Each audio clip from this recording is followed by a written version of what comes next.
स्थानीय निकाय चुनाव में हरियाणा की सियासत में नया नज़ारा देखने को मिला है।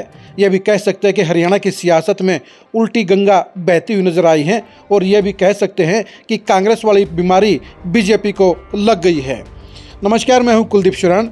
आज हम खरी खरी न्यूज़ में चर्चा करेंगे हरियाणा बीजेपी को लगी नई बीमारी की, हरियाणा बीजेपी के अंदर चल रही समस्या की और स्थानीय निकाय चुनाव के अंदर बढ़ी हुई खेमेबाजी की।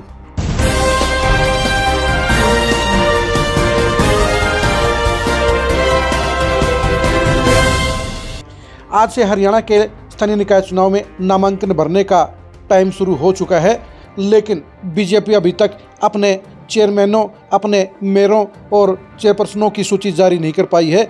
इसके मुकाबले में कांग्रेस ये काम सफलतापूर्वक कर गई है। हरियाणा की सियासत में कांग्रेस खेमेबाजी के लिए बदनाम रही है। हरियाणा कांग्रेस के अंदर आज भी ज़बरदस्त खेमेबाजी है, लेकिन तमाम खेमेबाजियों के बावजूद इस बार कांग्रेस हरियाणा में बीजेपी पर बढ़त हासिल करने में सफल हो गई है। कांग्रेस ने 7 शहरों में अपने मेयर प्रत्याशी घोषित कर दिए हैं, नगर परिषद की चेयरमैन प्रत्याशी घोषित कर दी है। इसके साथ साथ वो बढ़त लेने में सफल हो गई है। 3 नगरपालिका चुनाव में कांग्रेस तो अपनी सारी समस्याओं के बावजूद अपने प्रत्याशियों का ऐलान कर गई है, लेकिन बीजेपी के अंदर हालात बिगड़े हुए हैं। लगातार 3 दिन की मीटिंगों के बावजूद बीजेपी प्रत्याशी फाइनल नहीं कर पाई है। बीजेपी ने 7 शहरों के स्थानीय निकाय चुनाव के लिए जहां 7 मंत्रियों की ड्यूटी लगाई, उन्हें प्रभारी बनाया। इसके साथ साथ 7 दूसरे नेताओं को भी सह प्रभारी बनाकर टिकटों के आवंटन के लिए कमेटियां बनाने का काम किया। लेकिन इतने नेताओं की भारी वर्किंग के बावजूद अभी तक बीजेपी अपने प्रत्याशियों को फाइनल नहीं कर पाई है। इस मामले में बीजेपी के राज्य स्तर के नेताओं के बीच में खींचातानी हो गई है। अपने अपने समर्थकों को टिकट दिलवाने के लिए बीजेपी के बड़े नेता आपस में भिड़ गए हैं और इसी खींचातानी के चलते ही बीजेपी प्रत्याशियों को फाइनल नहीं कर पा रही है। यही वजह है कि मामला दिल्ली हाईकमान में पहुंच गया है और आज रात को बीजेपी के राष्ट्रीय अध्यक्ष नितिन नवीन इस मामले में निपटारा कर सकते हैं। वो जिसको कहेंगे उसी को टिकट मिल जाएगी।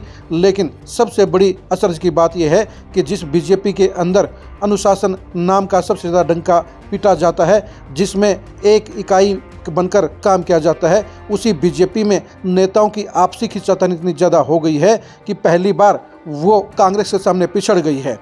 बीजेपी इसमें जीत की ज़्यादा दावेदार है और इसी वजह से बीजेपी के टिकटों के दावेदार भी बढ़ गए हैं और यही वजह है कि बड़े नेताओं के अंदर भी अपने अपने समर्थकों को टिकट दिलवाने के लिए होड़ मच गई है।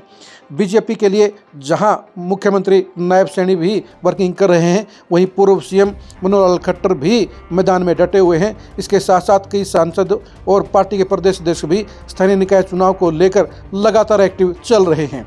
लेकिन इन सारे नेताओं की बड़ी वर्किंग के बावजूद प्रत्याशियों का घोषित नहीं होना एक बड़ा सवाल या निशान खड़ा करता है और वो बीजेपी के लिए पहली बार नेगेटिविटी का पैदा कर रहा है। पहली बार बीजेपी कांग्रेस के सामने पिछड़ गई है, पहली बार कांग्रेस के सामने बीजेपी फिसड्डी हो गई है। अब देखने की बात यही है कि बीजेपी कैसे कैसे आगे बढ़ेगी।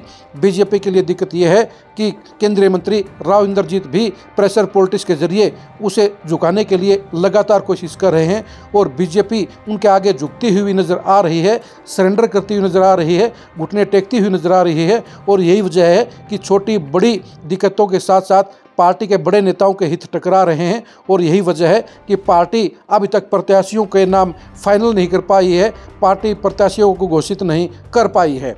यानी पहली बार बीजेपी को कांग्रेस वाली बीमारी लग गई है और यही वजह है कि बीजेपी के लिए पहली बार भी दिक्कत पैदा हुई दिख रही है।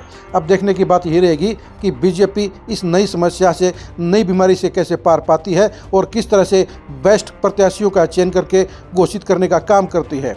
आप बीजेपी को लगी कांग्रेस वाली इस बीमारी के बारे में क्या सोचते हैं, कमेंट करके ज़रूर बताइए। बीजेपी को कांग्रेस वाली बीमारी क्यों लगी है, इसकी क्या वजह हो सकती है, ये भी कमेंट करके ज़रूर बताइए। बीजेपी को लगी इस बीमारी के लिए कौन कौन से नेता जिम्मेदार हैं, ये भी कमेंट करके जरूर बताइए। स्थानीय निकाय चुनाव में बीजेपी की परफॉर्मेंस क्या रहेगी, इसके बारे में भी कमेंट करके जरूर बताइए।